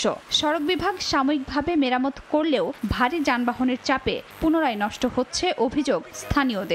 গুরুত্বপূর্ণ একটা ইউটার্নের ভিতরে এই বড় একটা গর্তের কারণে যানজটের সৃষ্টি হচ্ছে। এই গর্ততে গাড়ির চাকা পরে প্রতিনিয়ত দুর্ঘটনা করতেছে। ঘোড়া রাস্তায় বড় বড় গাতা গপর ভাঙ্গা গাড়ি চালানো যায় না, স্প্রিং ভাঙ্গিয়া যায়। রাস্তার কাজ এটা সামরিক কারণে করে, এটা করতে হবে আপনার পাত্র ডালাই, তাহলে টিকবে না। প্রায় গাড়ি দেখা যাচ্ছে যে একটা ট্রিপ মেরে আসার পরে আবার ওয়ার্কশপে যেতে হচ্ছে। সুতরাং আমি মনে করি যে অতি দ্রুত এই রাস্তার কাজগুলি করা উচিত। সড়ক ও জনপথ বিভাগ বলছে, স্থায়ী সমাধানের জন্য টেন্ডার প্রক্রিয়া সম্পন্ন হয়েছে, শীঘ্রই কাজ শুরু হবে। আমরা আগামী 2-4 দিনের মধ্যে থেকে কাজটা ধরবো এবং এটা পার্মানেন্ট ন্যাচারাল কাজ হবে।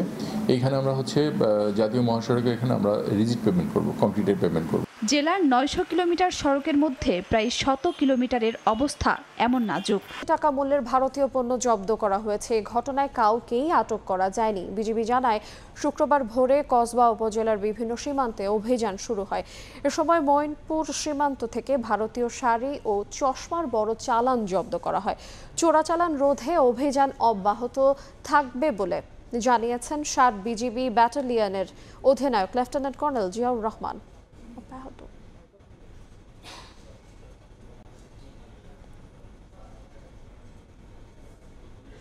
যশোরের অভিযান চালিয়ে দেশীয় অস্ত্র, খেলনা, পিস্তল, ওয়াকিটকি ও নানা সরঞ্জাম সহ 4 যুবককে আটক করেছে পুলিশ জানায়, শুক্রবার রাত 9টার দিকে ঝিগরগাছা পানিসারা কাউরিয়া গ্রামের সোহাগের হাঁসের খামারে এই অভিযান চালানো হয়। এ সময় উদ্ধার করা হয় দেশীয় অস্ত্র, মোটরসাইকেল, রিফ্লেক্টিং জ্যাকেট, রামদা, চাইনিজ কুড়াল, বিদেশি মদ, সিসি ক্যামেরা, মুখোশ ও প্রযুক্তিগত ডিভাইস। পুলিশের উপস্থিতি টের পেয়ে মূল অভিযুক্ত সোহাগ ও তার কয়েক সহযোগী পালিয়ে যায়। তাদের গ্রেফতারের অভিযান অব্যাহত রয়েছে বলেও জানায় পুলিশ। ভোরের সময় আরও থাকছে, চারদিকে ধ্বংসযজ্ঞ, হারিয়ে গেছে সব স্মৃতিচিহ্ন। ভিটে মাটিতে ফিরে ফিলিস্তিনিদের হাহাকার, চুক্তি মেনে গাজা থেকে এখনো পুরোপুরি সরেনি নেতানিয়াহু বাহিনী। অভিযোগ হাই মোচর ও ফরিদগঞ্জ উপজেলার পান চাষিদের। তাদের দাবি, খরচের সিকি ভাগও উঠছে না। এই অবস্থায় ব্যয় কমিয়ে উৎপাদন বাড়ানোর পরামর্শ দিয়েছে স্থানীয় কৃষি বিভাগ। নাইমুল ইসলাম নীরবের ক্যামেরায় ফারুক আহমেদের রিপোর্ট। সারি সারি পান গাছ, ঝুলছে ছোট বড় পান পাতা, এমন চিত্র চোখে মেলে চাঁদপুরের হাইমচরের আলগি, মহজমপুর, কমলাপুর, গন্ডামারা, ফরিদগঞ্জের লাড়ুগা, বিরামপুর, গোবিন্দপুর ও হাওয়াকান্দি সহ অনেক গ্রামে, যেখানে চাষ হয় সুস্বাদু এই পান। বর্তমানে পানের ভরা মৌসুমে ব্যস্ত কৃষকেরা, কেউ গাছ পরিচর্যায়, কেউ বা পরিপক্ক পান বাজারজাত করতে। গত বছর প্রতি বিড়া দাম ছিল 150 থেকে 200 টাকা পর্যন্ত, যা দেখে এবার আবাদ বাড়িয়েছে চাষিরা। বাজারেও চাহিদা রয়েছে, তবে দাম পড়তির কারণে উঠছে না তাদের উৎপাদন ব্যয়ও। আমরা ডামলা লইতে পারতেছি না, দেখেন স্যার বোরের কি অবস্থা, পান ছোট হয়ে গেছে। পানের দাম কম, একবারে কম। এই পানে বর্তমানে 1 বিঘা পান পছন্দ যায় 10 টাকা। এই 10 টাকা পান বেচলে একটা গিরস বাঁচে কিভাবে? পান চাষ করে এখন আমরা পানের পয়সা পাইতেছি না। আমরা পান যেই পান বেশি আমার গাতির দামই হয় না। কৃষি বিভাগ বলছে, পানের উৎপাদন বাড়াতে চাষিদের সহায়তা দেওয়া হচ্ছে, দাম নির্ধারণে কিছুই করার নেই তাদের। আমরা তাদেরকে বিভিন্ন রোগ, তারপর নতুন জাত টেকনোলজি পরামর্শ দিতেছি যে ভবিষ্যতে আপনারা পানের আবাদ বৃদ্ধি করেন, আশা করি আপনাদের ফলন বাড়বে এবং দামও ন্যায্য পাবেন। কৃষি বিভাগের তথ্য মতে চাঁদপুরের হাইমচর ও ফরিদগঞ্জে মোট 500 হেক্টর জমিতে পানের চাষ হয়। গত বছরও এই 2 উপজেলায় উৎপাদিত পানের মূল্য ছিল 50 কোটি টাকা। যেখানে ছিল 150 থেকে 200 টাকা প্রতি বিড়া পান, তা এখন বিক্রি হচ্ছে 10 থেকে 50 টাকায়। এতে চরম দুর্দিন যাচ্ছে পান চাষিদের। ফারুক আহমদ, সময় সংবাদ, চাঁদপুর। ভোরের সময় ছিল আমার কাছে। পরবর্তী সংবাদগুলো জানাতে সঙ্গে থাকবেন সহকর্মী সাইফুল রুদ্র। আইরিন, আপনাকে ধন্যবাদ। পরবর্তী সংবাদগুলো নিয়ে আসছে কিছুক্ষণ পরেই। দেখছেন ভোরের সময়, সঙ্গেই থাকুন। যুদ্ধবিরতি কার্যকরের পর ধীরে ধীরে গাজায় ফিরতে শুরু করেছেন ফিলিস্তিনি বাস্তুচ্যুতরা। তবে এখনও গাজা থেকে পুরোপুরি সরে যায়নি ইসরায়েলি সেনারা। যুদ্ধবিরতি পরিস্থিতি পর্যবেক্ষণে ইসরায়েলে পৌঁছাতে শুরু করেছে মার্কিন সেনারাও। এদিকে টেলিভিশনে দেয়া বিবৃতিতে ইসরায়েলি প্রধানমন্ত্রী বিনিয়ামিন নেতানিয়াহু জানান, হামাসের হাতে জিম্মি সকল মৃত ব্যক্তিরা বাড়ি ফিরবে না। জিম্মিদের বিনিময়ে মুক্তি পেতে যাওয়া 250 ফিলিস্তিনি বন্দীর নাম প্রকাশ করেছে তার প্রশাসন। তবে চূড়ান্ত তালিকায় এখনও সম্মতি জানায়নি হামাস। আর মাত্র দিন দুয়েকের অপেক্ষা, তারপরই মায়ের কোলে ফিরবে সন্তানেরা। বন্দি বিনিময়ের মাধ্যমে গাজায় যুদ্ধবিরতি কার্যকরের ঘোষণা আসার পর থেকেই আশায় বুক বাঁধেন ফিলিস্তিনিরা। দলে দলে পায়ে হেঁটেই রওনা দেন নিজ নিজ বাসস্থানের উদ্দেশ্যে। তবে ফিরে দেখেন চেনা পরিচিত ঘরবাড়ি, রাস্তাঘাট, কোনো কিছুরই আর অস্তিত্ব নেই। বাড়ি ফেরার উচ্ছ্বাস রূপ নেয় হারানোর বেদনায়। তবুও তাদের মনের কোণে এক টুকরো স্বস্তি, যুদ্ধ শেষ হয়েছে। আমার বাড়ি কোথায় বা আমাদের এলাকাটা কোনো কিছুই আমি চিনতে পারছি না, এমনকি রাস্তা চেনারও কোনো সুযোগ নেই। সত্যি বলতে আমি শুধু গাজায় নয়, আমাদের জীবনেরই কোনো মাইল ফলক খুঁজে পাচ্ছি না। তবে চুক্তি অনুযায়ী গাজা থেকে এখনো পুরোপুরি সেনা সরিয়ে নেয়নি ইসরায়েল। দেশটির সেনাবাহিনীর মুখপাত্র জানান, বেশ কিছু জায়গায় অবস্থান ছাড়বে না সেনারা। সামাজিক যোগাযোগ মাধ্যম এক্সের পোস্টে গাজার উত্তরাঞ্চলের বেইত হানুন, বেইত লাহিয়া, সেজাইয়া এবং আরও কিছু অঞ্চলে না যেতে ফিলিস্তিনিদের হুঁশিয়ারি দেন তিনি। যুদ্ধবিরতি পরিস্থিতি পর্যবেক্ষণে এর মধ্যেই ইসরায়েলে পৌঁছাতে শুরু করেছে মার্কিন সেনারা।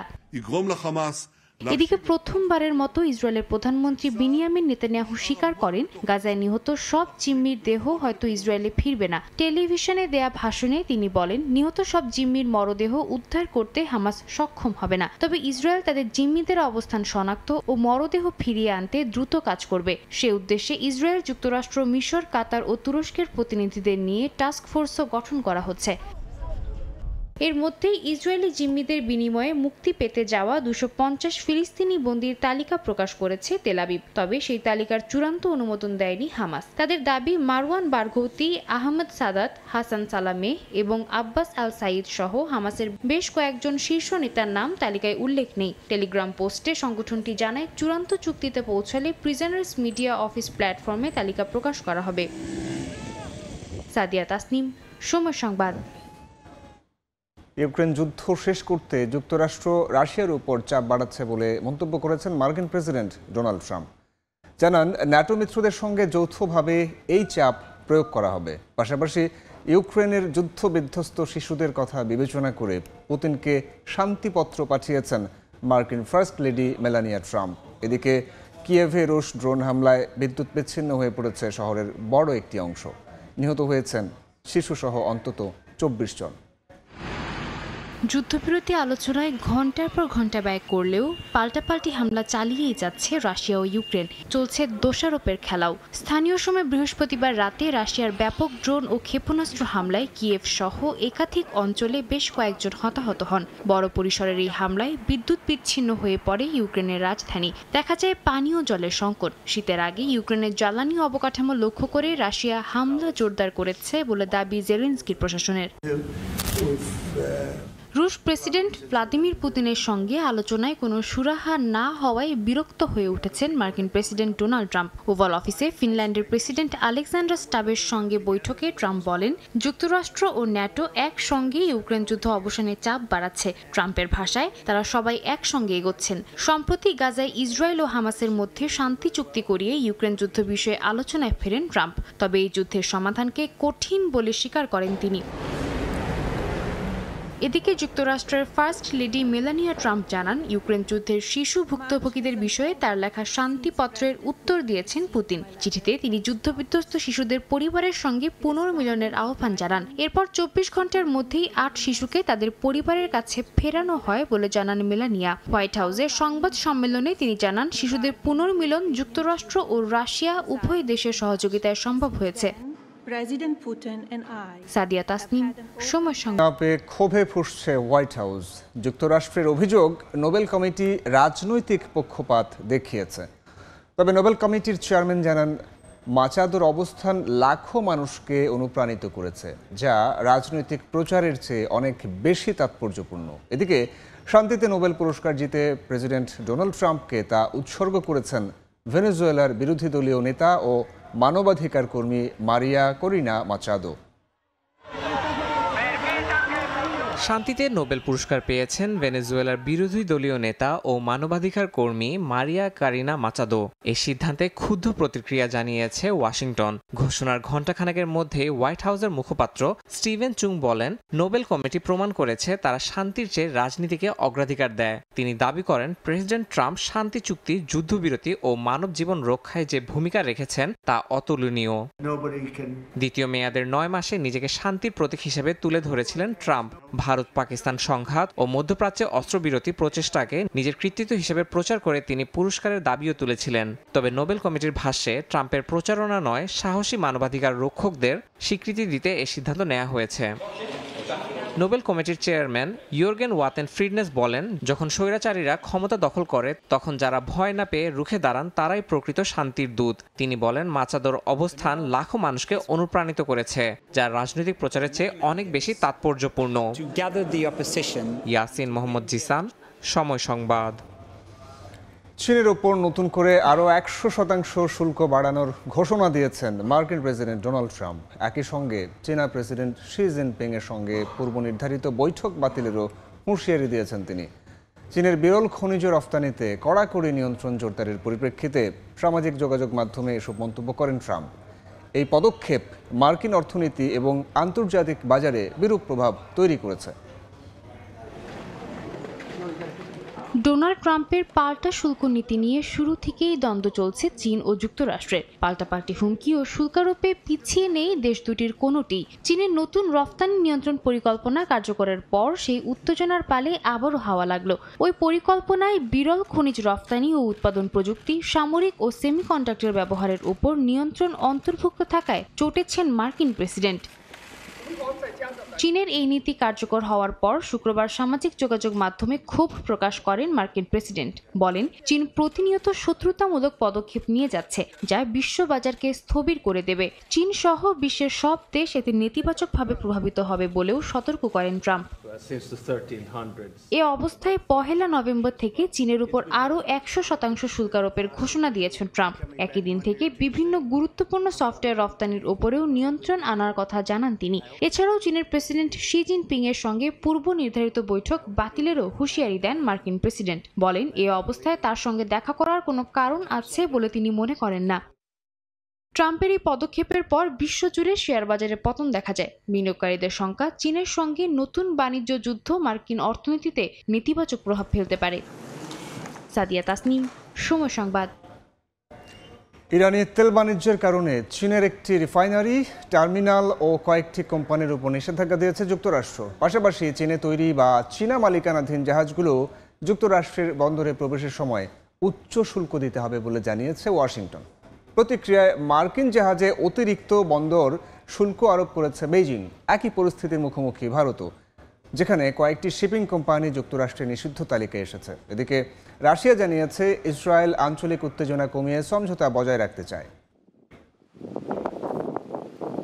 ওয়াশিংটনের স্থানীয় সময় বৃহস্পতিবার এক ঘোষণায় বলা হয়, চীনের শতাধিক ব্যক্তি, প্রতিষ্ঠান ও ট্যাঙ্কার যুক্তরাষ্ট্রের নিষেধাজ্ঞার আওতায় এসেছে।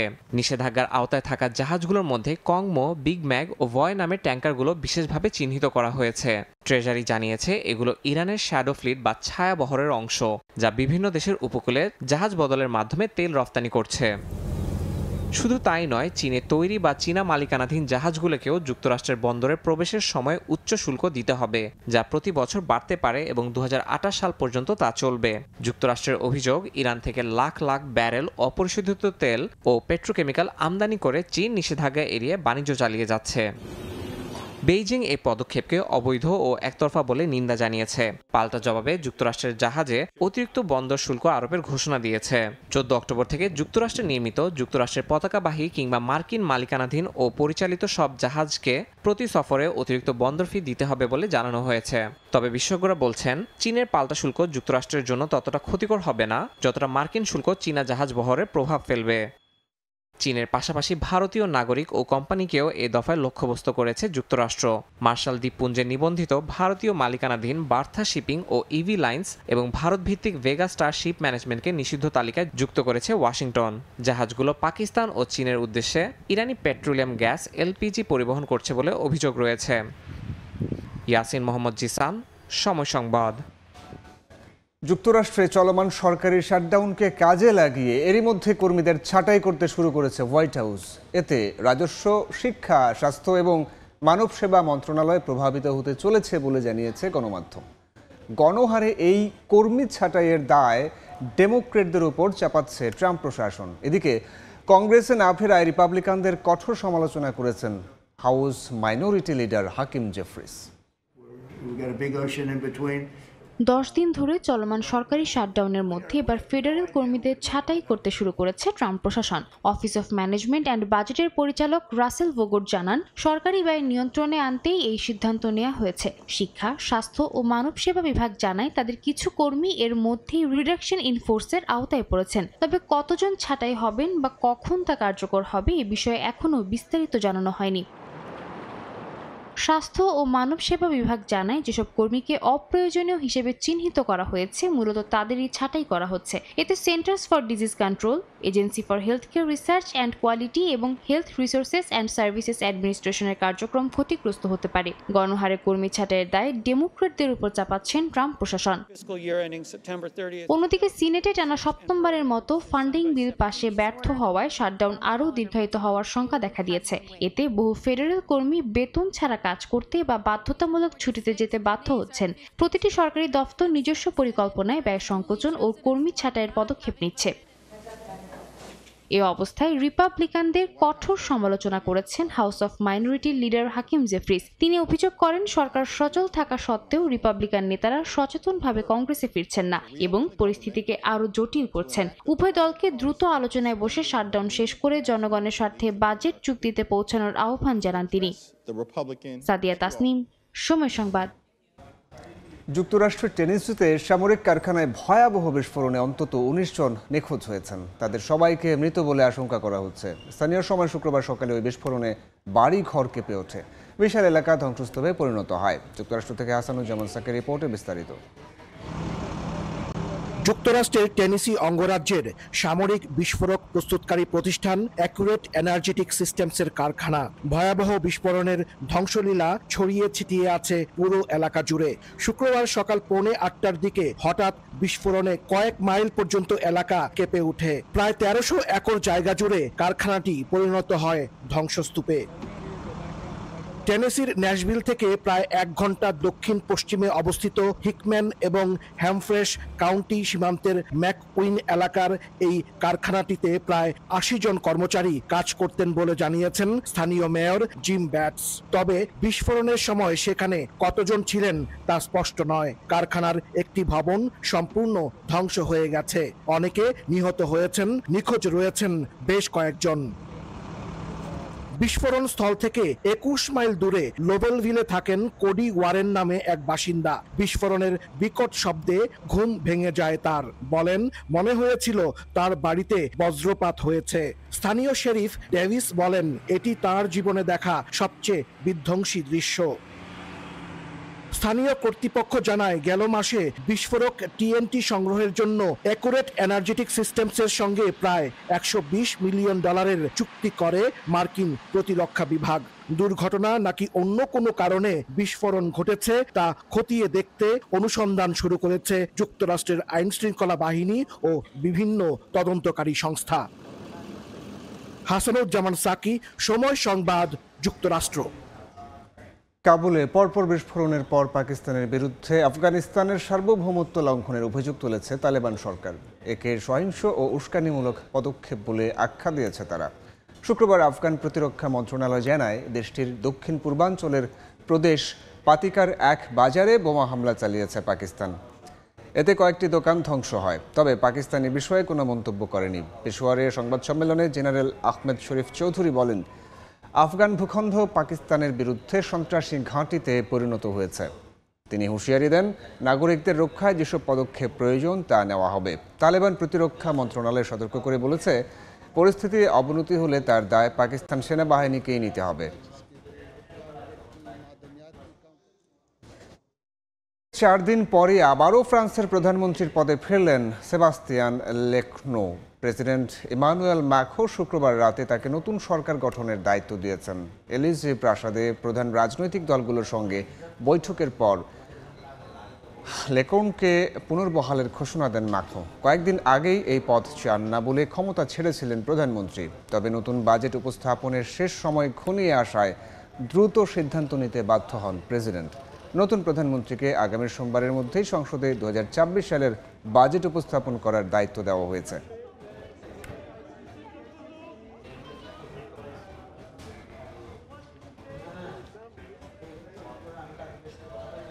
ভোরে নিজেদের অবস্থান আরও মজবুত করার বার্তা দিলেন কিম জং উন।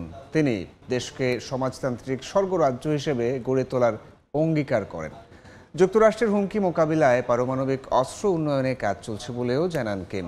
জাঁকজমকপূর্ণ এই অনুষ্ঠানে উপস্থিত ছিলেন চীন, রাশিয়া ও ভিয়েতনামের শীর্ষস্থানীয় কয়েকজন নেতা।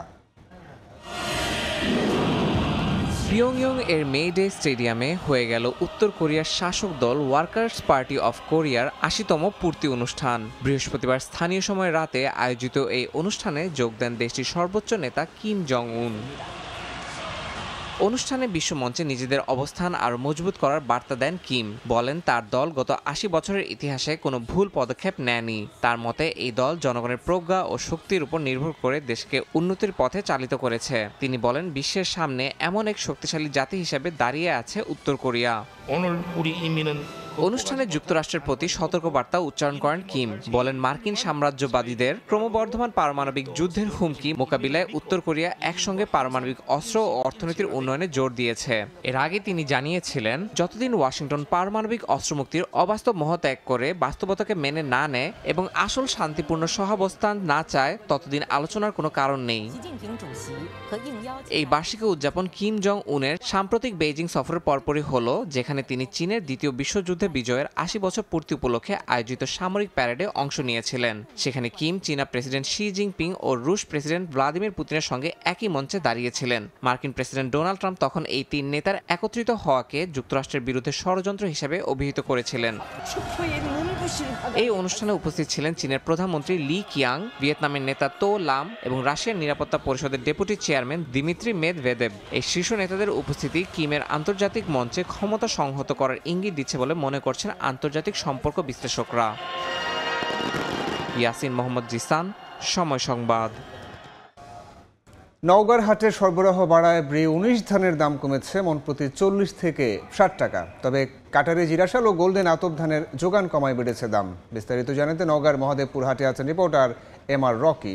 সরাসরি যাচ্ছি তার কাছে। রকি, এই মুহূর্তে বিগত মৌসুমের ধান হাটে তুলছেন চাষিরা। মূলত কিছুদিন আগে আউশের ধান ঘরে উঠেছিল, এই ধানগুলো চাষিরা মূলত হাটে তুলে তারা বিক্রির জন্য নিয়ে এসেছেন। ভোর সকাল থেকে কেনা বেচা আমরা লক্ষ্য করছিলাম এবং গেল কয়েকদিনের তুলনায় আউশের ধান, বিশেষ করে বৃধান 19 এই জাতের ধানের সরবরাহটা এই মুহূর্তে বেশি। অন্যদিকে বুড়ো মৌসুমের যে চিনি আতপ ধান ছিল সেই ধানগুলো কিন্তু হাটে আমরা দেখছিলাম পর্যাপ্ত যোগান বেড়েছে। তবে যোগানের উপর নির্ভর করে কিছুটা দরদাম ওঠানামা আমরা দেখছি। বিশেষ করে আউশের যে ধান রয়েছে বৃধান 19, এই ধানটি কিছুটা মোটা জাতের ধান বা সরু কিছুটা, এই ধানের দর 1200 থেকে 1220 টাকা, যেটা বিগত দিনে কিন্তু 1250 থেকে 1280 টাকা পর্যন্ত এখানকার হাটে যারা বিক্রি করতেছেন তারা কিনেছিলেন ব্যাপারীরা। তবে হঠাৎ করে আউশের এই ধানের দর কমলেও অন্যদিকে যেসব চিনি আতপ ধান রয়েছে এই ধানের পর্যাপ্ত যোগান রয়েছে। যোগানের কারণে দরের জায়গাটা কিন্তু 20 থেকে 50 টাকা ওঠানামা আমরা দেখছিলাম। এবং হাটে যখনই বাড়তি যোগান হয় তখনই কিন্তু এক ধরনের স্থানীয় ব্যাপারীরা তাদের মতো করে একটা দর বেঁধে দিয়ে এই ধানগুলো কেনার কথা বলছেন। এবং এক্ষেত্রে চাষিরা অভিযোগ করছে যে ভোর সকালে বিপুল পরিমাণে এই ধান কেনাবেচা হলেও আসলে সরকারের কোনো নজরদারি শাখা এই মুহূর্তে তাদের না থাকার কারণে একটা খেয়াল খুশিতে তারা কিন্তু হাটে ধান বিক্রি করছেন। এবং এক্ষেত্রে সাধারণত চাষিরা অভিযোগের আঙ্গিকেই বলছেন যে তারা আসলে প্রতারিত হচ্ছেন, কাঙ্ক্ষিত দর তারা পাচ্ছেন না। আজকে আমরা এই চিনি আতপ যে ধানটি এটা দেখছিলাম বৃধান 34 34 জাতের, এটি 2350 থেকে 2400 টাকা। অন্যদিকে গোল্ডেন আতপ জাতের, এটাও সুগন্ধি জাতেরই একটি ধান, সেটি বিক্রি হচ্ছে 2050 থেকে সর্বোচ্চ 2100 টাকা। এটা বিগত দিনে কিন্তু আরো 100 টাকা অতিরিক্ত দরে বিক্রি হয়েছিল, তবে এই মুহূর্তে দরের জায়গাটা কিছুটা ওঠানামার কথাই বলছেন এবং গেল কয়েকদিনের তুলনায় হাটে এই সরবরাহটা কিছুটা বেড়েছে 34 জাতের ধান এবং অন্যান্য যেসব রয়েছে বিধান 19। তবে হাটে ধানের দাম কমলেও কিন্তু চাষিরা বলছেন যে তারা যে পরিমাণ উৎপাদন করতে খরচ করেছেন সেই তুলনায় কিন্তু এই হাটগুলোতে আসলে কাঙ্ক্ষিত দাম মিলছে না, কারণ কৃষি উপকরণের দাম অতিরিক্ত দিয়ে তাদের কিনতে হয় এবং হাট এক ধরনের নিয়ন্ত্রণ করে থাকেন এখানকার যারা ব্যবসায়ী, তারাই মূলত সকালে এসে এই বাজারটি তাদের মতো করে দাম বেঁধে দিয়ে ধানগুলো কেনার কারণে চাষিরা বঞ্চিত হওয়ার কথা বলছেন।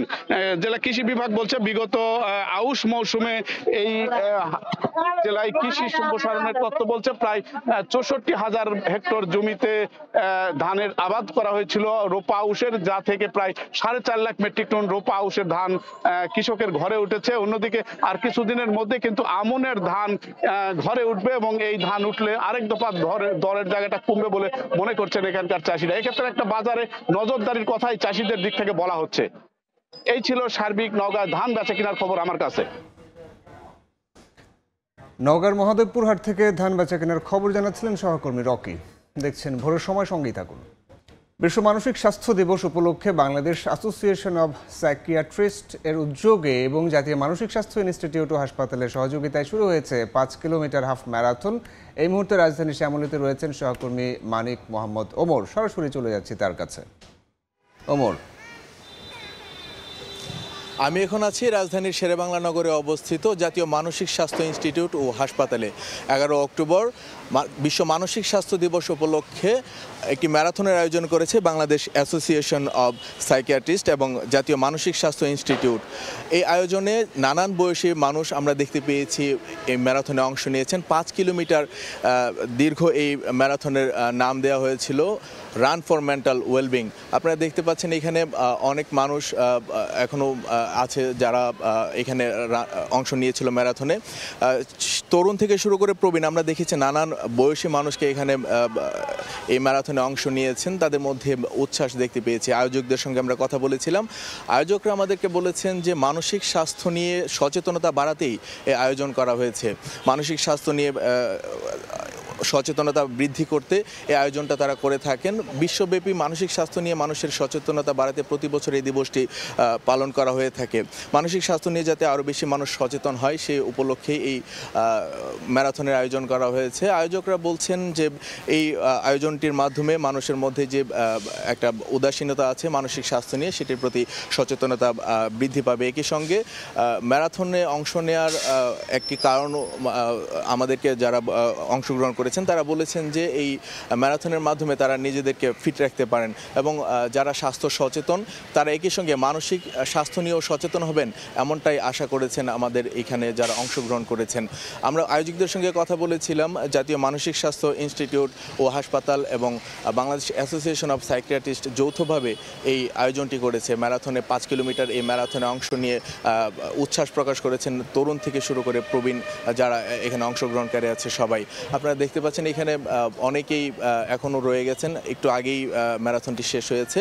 ম্যারাথনটি ভোর 6টায় শুরু হয়েছে। এই জাতীয় মানসিক স্বাস্থ্য ইনস্টিটিউট হাসপাতালের থেকে প্রাঙ্গণ থেকে শুরু হয়েছে।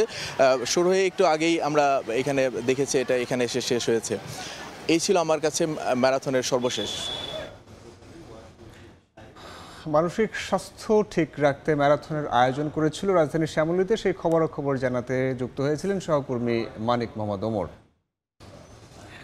খেলার খবর, এশিয়ান কাপ বাছাইয়ের অ্যাওয়ে ম্যাচ খেলতে হংকং চায়নায় পৌঁছেছে বাংলাদেশ ফুটবল দল। হোমে জয় না পেলেও হংকংয়ের মাটিতে জয় তুলে নিতে চান জামাল ভুঁইয়ারা। হংকং চায়নার বিপক্ষে শুরুর একাদশে জায়গা না পাওয়ায় আক্ষেপ রয়েছে অধিনায়কের। সমিত, জয়ান, ফাহমেদুলরা পুরো সময় খেলতে পারলে প্রথম লেগে ফলাফল ভিন্ন হতে পারত। দেশ ছাড়ার আগে গণমাধ্যমে এমনটাই বলে গেছেন JB6। ম্যাচ হারলেও ঘরের মাটিতে সমর্থকদের হৃদয় জিতে নিয়েছে হামজা সমিত ফাহমিদুলরা। ৭৪ মিনিটে পিছিয়ে পড়েও লাল সবুজরা যে কামব্যাক করতে পারে সেটা দেখিয়ে দিয়েছে বাংলাদেশ। তাই তো বিমানবন্দরে হামজাকে ঘিরে উন্মাদনা কমেনি এতটুকু। সেলফি আবদার মিটাতে গিয়ে রীতিমতো হিমশিম খেতে হয়েছে দেশের ফুটবলের পোস্টার বয়কে। ভিড় থেকে আলাদা করে হামজাকে নিয়ে বিমানবন্দরে প্রবেশ করলেন জাতীয় দলের ম্যানেজার আমির খান। হোমে হংকং চায়নার বিপক্ষে হারলেও এখনো পুরোপুরি শেষ হয়নি বাংলাদেশের এশিয়ান কাপের মূল পর্বে খেলার স্বপ্ন। কোচের মতো একই সুরে সেই স্বপ্নের কথা শুনিয়ে গেলেন অধিনায়ক জামাল ভুঁইয়া। তবে আক্ষেপ আছে তার কণ্ঠে। সমিত ফাহমিদুল জায়ানদের নিয়ে অ্যাওয়ে ম্যাচে শুরুর একাদশে খেলতে চান বাংলার অধিনায়ক। আমি যখন না খেলি এটা তো ভুল, এটা আমি বলবো। তো আমি তো আসলে আমি সব ম্যাচ খেলতে চাই। আমরা যখন নামবো আমরা এই ম্যাচটা চেঞ্জ করতে হবে। তো আসলে আমার ইমপ্যাক্ট ভালো ছিল। আমরা 4 জন যারা আমরা নামছি ভালো ছিল, বাট অফকোর্স আমরা 4 জন স্টার্টিং 11 খেলতে চাই, এটা ইজ নো ডাউট। এর আগে টিম হোটেলে ফুটবলারদের সঙ্গে দেখা করেছেন বাফুফে সভাপতি তাবিত আউয়াল, দিয়েছেন প্রয়োজনীয় দিক নির্দেশনা। আলাদাভাবে বৈঠক করেছেন কোচিং প্যানেলের সঙ্গে। শুধুমাত্র পারফরমেন্স নয়, দল থেকে এখন ইতিবাচক ফলাফল প্রত্যাশা করে টিম ম্যানেজমেন্ট। এই টিমের একটা হিস্টোরি আছে, তা আমরা লাস্ট গোল কনসিভ করি। এই ম্যাচের আগে আমরা আলাপ করছি, মানে ফুল ম্যাচ ফোকাস থাকতে হবে। আর আমি প্রেস কনফারেন্সে বলছি আমরা যদি জিততে চাই ও পয়েন্ট নিতে চাই, we have to play 95 minutes, মানে উইথ ফুল ফোকাস। আমরা কিছু করে দেখাতে চাই, সে করে দেখাতে গিয়ে আমরা কিন্তু পয়েন্ট হারিয়ে আসতেছি। তো প্রতিটা জিনিসের যেখানে আমরা বলতেছি যে আমরা আজকে এটা শিখলাম ওইটা শিখলাম, তো আমাদের হলো আমরা আর কতদিন শিখবো? আমাদের এখন রেজাল্ট চাই, সেটাই সেই বার্তাই প্লেয়ারদেরকে দেওয়া হচ্ছে যে আমরা এখন রেজাল্ট চাই। হংকং গিয়ে মাত্র 3টি ট্রেনিং সেশন পাবে বাংলাদেশ। এরই মধ্যে নিজেদের প্রস্তুত করতে হবে লাল সবুজদের। দলে নেই কোনো ইনজুরি সমস্যা। ফাহিম ইসলাম, সময় সংবাদ, ঢাকা। হেভিয়ার কাবরেরার ভুল টেকনিক নিয়ে সমালোচনা হলেও সামনের ম্যাচগুলোর জন্য দলকে সমর্থন করার আহ্বান করলেন সাবেক অধিনায়ক আমিনুল হক। তার মতে ম্যাচ হারলেও ঘুরে দাঁড়ানোর মানসিকতা প্রমাণ করে দলগতভাবে উন্নতি করেছে বাংলাদেশ। হংকংয়ের বিপক্ষে শেষ মুহূর্তের অপ্রত্যাশিত গোলে হৃদয় ভেঙেছে সাবেক ওয়ানডে অধিনায়ক তামিম ইকবালের।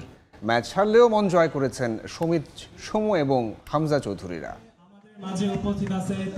দুই জগতের দুই সুপারস্টার, তবে সম্প্রতি চলাফেরা একসঙ্গে। গেল বিসিবি নির্বাচন একত্রিত করেছে ক্রিকেট ও ফুটবলের সাবেক দুই অধিনায়ককে। এদিন রাজধানীর উত্তরায় তামিম আমিনুল জুটির দেখা মিলল রেস্টুরেন্ট উদ্বোধনে। হংকং বাংলাদেশ ম্যাচের ঘোর কাটছে না সমর্থকদের। শেষ মুহূর্তে গোল হজম করে জয় বঞ্চিত হামজা সমিতরা।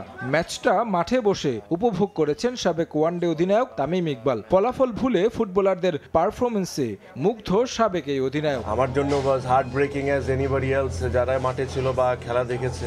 সময় জিতা হারাচ্ছে, যে জিনিসটা মোর ইম্পর্টেন্ট মনে হয় যে পরিমাণ বাংলাদেশের মানুষের ভালোবাসা পাচ্ছে ফুটবল, মোর ইম্পর্টেন্ট।